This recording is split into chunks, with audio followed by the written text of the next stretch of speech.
Once you have added a quiz to your course, you can edit the quiz to start adding questions. To add a true-false question, you can select it from the question picker.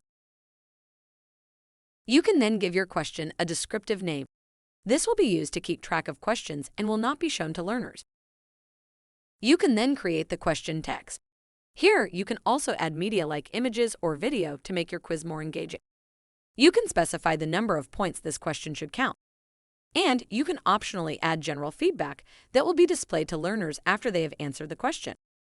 You can also assign a question ID as another way to keep track of questions. Then, specify whether true or false is the correct answer to this question.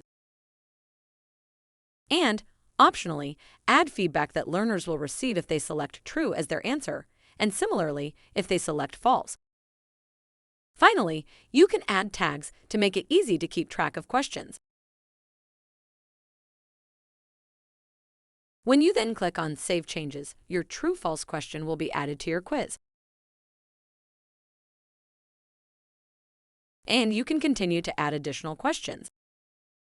When your quiz becomes available to learners, they will be able to interact with your question in accordance with the settings you have specified.